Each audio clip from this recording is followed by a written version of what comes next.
BestBookBits.com presents Give and Take, a revolutionary approach to success by Adam Grant. Give and Take highlights what effective networking, collaboration, influence, negotiation, and leadership skills have in common. For generations, we have focused on individual drivers of success, passion, hard work, talent, and luck. But today, success is increasingly dependent on how we interact with others. It turns out at work, most people operate as either takers, matchers, or givers. Whereas takers strive to get as much as possible from others, and matchers aim to trade evenly, givers are the rare breed of people who contribute to others without expecting anything in return. The written and audio summary can be found on our website, bestbookbits.com. So without further ado, I'll bring you the book summary of Give and Take. Good returns. According to conventional wisdom, highly successful people have three things in common: motivation, ability, and opportunity. If we want to succeed, we need a combination of hard work, talent, and luck. There is a fourth ingredient, one that's critical but often neglected. Success depends heavily on how we approach our interactions with other people. Every time we interact with another person at work, we have a choice to make. Do we try to claim as much value as we can, or contribute value without worrying about what we receive in return? Givers, takers, and matchers. Giving, taking, and matching are the three fundamental styles of social interaction, but the lines between them aren't hard and fast. Takers have a distinctive signature. They like to get more than they give. They tilt reciprocity in their own favor, putting their own interest ahead of others' needs.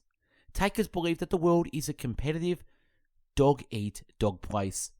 In the workplace, givers are a relatively rare breed. They tilt reciprocity in the other direction, preferring to give more than they get.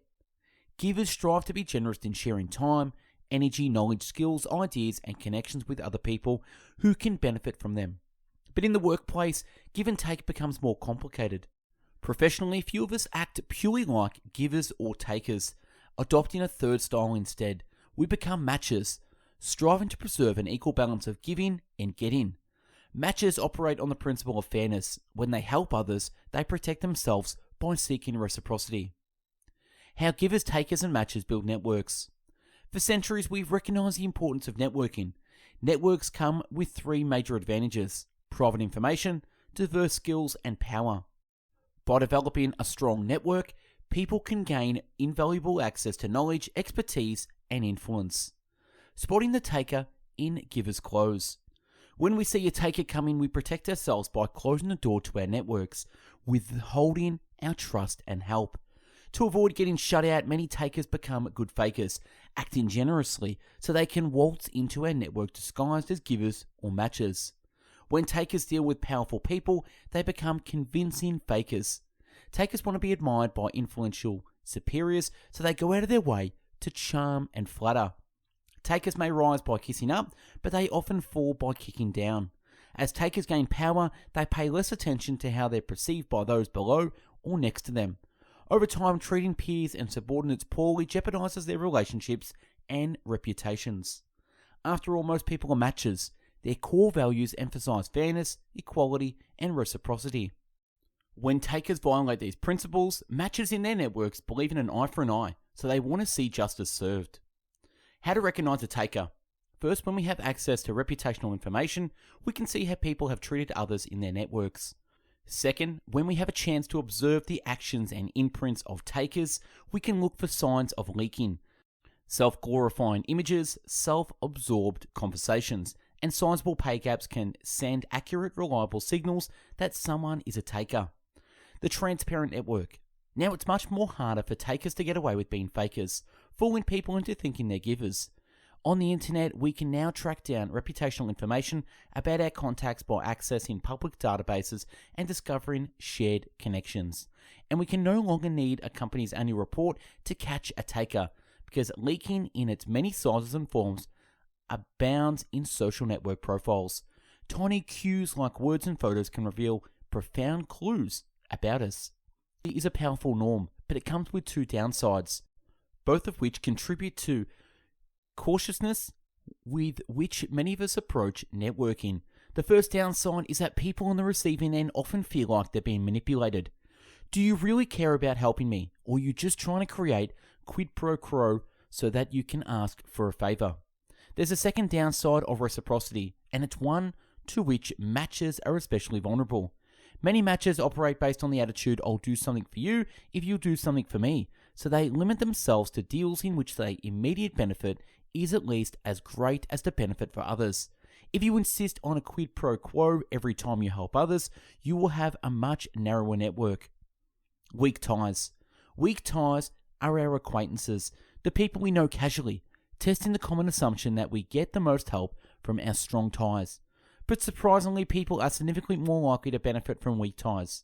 Strong ties provide bonds, but weak ties serve as bridges. They provide more efficient access to new information. Our strong ties tend to travel in the same social circles and know about the same opportunities as we do. Weak ties are more likely to open up access to a different network, facilitating the discovery of original leads. Reconnecting. It's tough to ask weak ties for help, although they're the fastest route to new leads. We don't always feel comfortable reaching out to them. The lack of mutual trust between acquaintances creates a psychological barrier, but it's possible to get the best of both worlds, the trust of the strong ties coupled with the novel information of weak ties. The key is reconnecting, and it's a major reason why givers succeed in the long run. Sometimes helping someone out 5 years ago for no benefit of your own can justify you emailing them down the track what you need help. You can't predict these occurrences, but they happen all the time. What goes around, comes around. These karmic moments can often be traced to the fact that matches are on a mission to make them happen. Just as matches will sacrifice their own interest to punish takers who act selfishly toward others, they'll go out of their own way to reward givers who act generously towards others. Dormant ties. Dormant ties, people you used to see often or know well, but with whom you have since fallen out of contact with. The dormant ties provide more novel information than the current contacts. Over the past years, while they were out of touch, they have been exposed to new ideas and perspectives. The current contacts were more likely to share the knowledge, base, and viewpoint that executives already possessed. Dormant ties offer the access to novel information that weak ties afford, but without the discomfort. When people reconnect, they still have feelings of trust.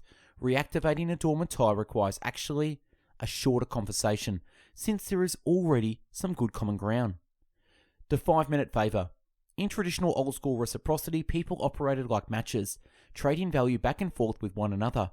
But today, givers are able to spark a more powerful form of reciprocity. Instead of trading value, aim to add value. You should be willing to do something that will take you 5 minutes or less for anybody. Finding the diamond in the rough. Spotting and cultivating talent are essential skills in just about every industry. It's difficult to overstate the value of surrounding ourselves with stars. As with networking, when it comes to discovering the potential in others, reciprocity styles shape our approaches and effectiveness. Givers actually succeed by recognizing potential in others. The star search. Evidence shows that leaders' beliefs can catalyze self-fulfilling prophecies in many settings. As in schools, teachers' beliefs create self-fulfilling prophecies. When teachers believe their students are bloomers, they set high expectations for their success. As a result, the teachers engaged in more supportive behaviors that boost the students' confidence and enhances their learning and development. Managers should be encouraged to recognize the possible power of influence in A, having a genuine interest and belief in the potential of their employees, and B, engaging in actions that support others and communicate that belief, increasing others' motivation and effort and helping them achieve that potential. Givers, takers, and matchers in their star search. Some managers and teachers have already internalized this message. They see people as bloomers naturally, without ever being told. This is rarely the case for takers, who tend to place little trust in other people. Because they assume that most people are takers, they hold relatively low expectations for the potential of their peers and subordinates. Matchers are better equipped to inspire self-fulfilling prophecies because they value reciprocity. When a peer or subordinate demonstrates high potential, matchers respond in kind, going out of their way to support, encourage, and develop their promising colleagues and direct reports. But the matchers' mistakes lie in waiting for signs of high potential. Since matchers tend to play it safe, they often wait to offer support until they've seen evidence of promise. Consequently, they miss out on opportunities to develop people who don't show a spark or talent or high potential at first. Givers don't wait for signs of potential because they tend to be trusting and optimistic about other people's intentions. In their roles as leaders, managers, and mentors, givers are inclined to see the potential in everyone. By default, givers start by viewing people as bloomers. Polish the diamond in the rough. For many years, psychologists believed that in any domain, success depended on talent first and motivation second. To groom world-class athletes and musicians, experts look for people with the right raw abilities and then sought to that this approach may be backward. Interest is what drives people to invest their time and energy in developing particular skills and bases of knowledge. Today, we have a compelling evidence that interest precedes the development of talent. It turns out that motivation is the reason that people develop talent in the first place. In roles as leaders and mentors, givers resist the temptation to search for talent first. By recognizing that anyone can be a bloomer, givers focus their attention on motivation, throwing good money at bad taken. Because they see potential all around them, givers end up investing a lot of their time in encouraging and developing people to achieve this potential. These investments don't always pay off. Some candidates lack the raw talent, and others don't sustain their passion or maintain the requisite level of grit. Research suggests that due to their susceptibility to ego threat, takers are more vulnerable to the escalation of commitment than givers, because escalating his or her commitment allows the decision maker to keep the prospect of failure hidden. Such behavior is personally rational from the perspective of the taker. The givers, on the other hand, were primarily concerned about protecting other people and the organization, so they were more willing to admit their initial mistakes and de-escalate their commitment. Open to advice. Whereas takers often strive to be the smartest people in the room, givers are more receptive to expertise from others, even if it challenges their own beliefs. The power of powerless communication. In To Sell is Human, Daniel Pink argues that our success depends heavily on influence skills. To convince others to buy our products, use our services, accept our ideas, and invest in us, we need to communicate in ways that persuade and motivate. But the best method for influence may not be the one that first comes to mind. Research suggests that there are two fundamental paths to influence: dominance and prestige. When we establish dominance, we gain influence because others see us as strong, powerful, and authoritative. When we earn prestige, we become influential because others respect and admire us. Establishing dominance. These two paths to influence are closely tied to our reciprocity styles. Takers are attached to and excel in gaining dominance. In an effort to claim as much value as possible, they strive to be superior to others. To establish dominance, takers specialize in powerful communication by speaking forcefully, raising voices to assert their authority, expressing certainty to project confidence, promoting their accomplishments, selling with conviction and pride, displaying strength by spreading their arm in dominant poses, raising their eyebrows in a challenge, and commanding as much physical space as possible. As a result, takers tend to be much more effective in gaining dominance. In opposition, the opposite of a taker's powerful communication style is called powerless communication. Powerless communication tends to speak less assertively, express in plenty of doubt, rely heavily on advice from others, talk in ways that signal vulnerability, reveal their weaknesses, make use of disclaimers, hedges, and hesitations. It turns out that taker's style doesn't always serve us well, and givers instinctively adopt a powerless communication style that proves surprisingly effective in building prestige. The value of vulnerability. Takers tend to worry that revealing weaknesses will compromise their dominance and authority. Givers are much more comfortable expressing vulnerability by making themselves vulnerable. Givers can actually build prestige. However, expressing vulnerability is only effective if the audience receives other signals establishing the speaker's competence. Selling. To effectively influence people, we need to convert the respect that we earn into a reason for our audiences to change their attitudes and behaviors. Asking questions of your audience and customers is key. It's the givers, by virtue of their interest in getting to know us, who ask the questions that enable us to experience the joy of learning from ourselves. And by giving us the floor, givers are actually learning about us and from us, which helps them figure out how to sell us things we already value. By asking questions, givers build trust and gain knowledge about their customers' needs. Over time, this makes them far better and better at selling. Persuading. Tentative talk.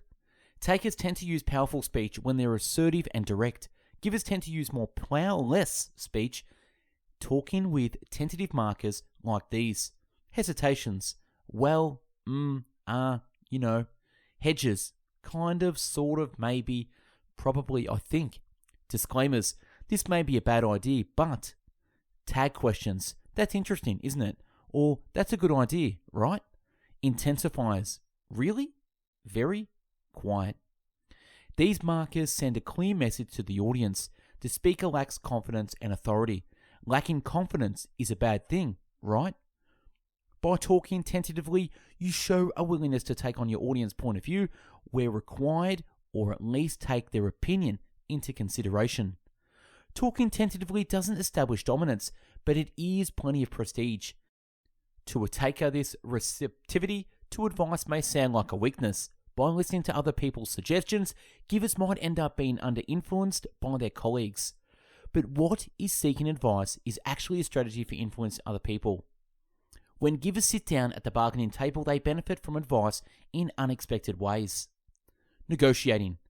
Seeking advice is among the most effective ways to influence peers, superiors, and subordinates. Advice seeking tends to be significantly more persuasive than the taker's preferred tactics of pressuring subordinates and interrogating superiors. It is also constantly more influential than the matcher's default approach of trading favors. Advice seeking is a form of powerless communication that combines expressing vulnerability, asking questions, and talking tentatively. When we ask others for advice, we're posing a question that conveys uncertainty and makes us vulnerable. As a result, takers and matchers tend to shy away from advice seeking. Motivation maintenance. Successful givers, it turns out, are just as ambitious as takers and matchers. These are the two types of givers, and they have dramatically different success rates. Selfless givers are people with high other interest and low self-interest. They give their time and energy with regard for their own needs, and they pay a price. Are the otherish. They care about benefiting others, but they also have ambitious goals for advancing their own interest. But otherist means being willing to give more than you receive, but still keeping your own interest in sight, using them as a guide for choosing when, where, how, and to whom you give. Overcoming the doormat effect. As a giver, you need to recognize that some people operated like takers. They're so self-focused that they will take what they can and move on. Be systematic in how you help other people. Number 1, pay more attention to who is asking. Number 2, pay attention to how they treat you. Number 3, make a list of the reasons to say no. Once givers start to use their skills in sincerity screening to identify potential takers, they know when to put up their guard. But sometimes this awareness sets in too late. Givers have already become loyal to a taker. Tit for tat. Generous tit for tat is an otherist strategy, where selfless givers make the mistake of trusting others all the time. Otherist givers start out with the trust as the default assumption, but they're willing to adjust their reciprocity style in exchanges with someone who appears to be a taker by action or reputation. Being otherist means that the givers keep their own interest in their rearview mirror, taking care to trust but verifying.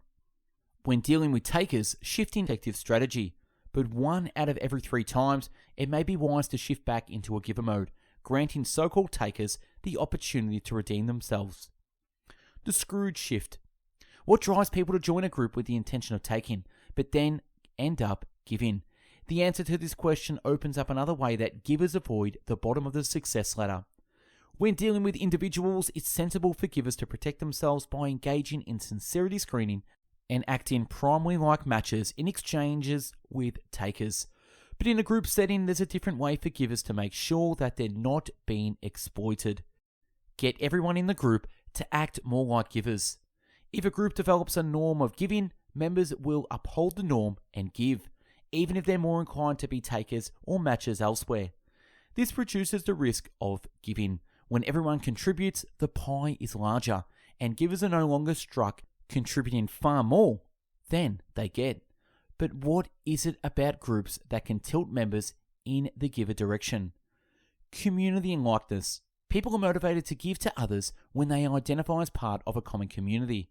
It appears that similarity to the self adds a bit of grease to the attraction process. People are just a bit more enthusiastic, friendly, and open-minded when they meet someone who reminds them of themselves.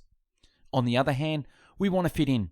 We strive for connection, cohesion, community, belonging, inclusion, and affiliation with others. On the other hand, we want to stand out. We search for uniqueness, differentiation, and individuality. The more strongly we affiliate with a group, the greater our risk of losing our sense of uniqueness. The more we work to distinguish ourselves from others, the greater our risk of losing our sense of belongingness. The principle of optimal distinctiveness, we look for ways to fit in and stand out. A popular way to achieve optimal distinctiveness is to join a unique group. Be part of a group with shared interest identities, goals, values, skills, characteristics, or experiences gives us a sense of connection and belonging. At the same time, being part of a group that is clearly distinct from other groups gives us a sense of uniqueness. Underestimating. We have a social norms against sounding too charitable, such that we call people who go around acting too charitable bleeding hearts, do-gooders. This is what happens in many businesses and universities. Plenty of people hold giver values but suppress or disguise their under mistaken assumption that their peers don't share these values. If many people personally believe in giving but assume that others don't, the whole norm in a group or a company can shift away from giving. The reciprocity ring. The reciprocity ring is designed to disrupt that self-fulfilling prophecy. The first step is to make sure that people ask for help. Research shows that at work, the vast majority of giving that occurs between people is in response to direct request for help. In the reciprocity ring, because everyone is making a request, there's a little reason to be embarrassed. By making request explicit and specific, participants provide potential givers with clear direction about how to contribute effectively. Because people often present meaningless requests in reciprocity rings, many matches are drawn in by empathy. But what about the takers? Many audiences are concerned that takers will capitalize on the opportunity to get help without contributing in return. The reciprocity ring created a context that encouraged takers to act like givers, and the key lies in making giving public. Takers know that in a public setting they'll gain reputational benefits for being generous in sharing their knowledge, resources, and connections. If they don't contribute, they'll look stingy and selfless, and they won't get much help from their own request. Out of the shadows. You might be underestimating the success of givers. It's true that some people who consistently help others without expecting anything in return are the ones who fall to the bottom. But this same orientation toward giving, with a few adjustments, can also enable people to rise to the top. Focus attention and energy on making a difference in the lives of others, and success might follow as a byproduct. Although many of us hold strong giver values, we're often reluctant to express them at work. But the growth of the teamwork, service jobs, and social media has opened up new opportunities to givers to develop relationships and reputations that accelerate and amplify their success. Defining success. In the mind of a giver, the definition of success itself takes on a distinctive meaning, whereas takers view success as attaining results that are superior to others, and matchers see success in terms of balancing individual accomplishments with fairness to others. Givers are inclined to characterize success as individual achievements that have a positive impact on others. Taking this definition of success seriously might require dramatic changes in the way the organization hire, evaluate, reward, and promote people. It would mean paying attention not only to the productivity of individual people, but also to the ripple effects of this productivity on others. If success requires benefiting others, it's possible that takers and matchers will be more inclined to find otherish ways to advance personal and collective interest simultaneously. This is what I find most magnetic about successful givers. They get to the top without cutting others down, finding ways of expanding the pie that benefit themselves and the people around them. Take action. We spend the majority of our waking hours at work. This means that what we do at work becomes a fundamental part of who we are. If we reserve giver values for our personal lives, what will be missing in our professional lives? By shifting ever so slightly in the given direction, we might find our waking hours marked by greater success, richer meaning, and more lasting impact. And that's a wrap on the book summary of Give and Take by Adam Grant.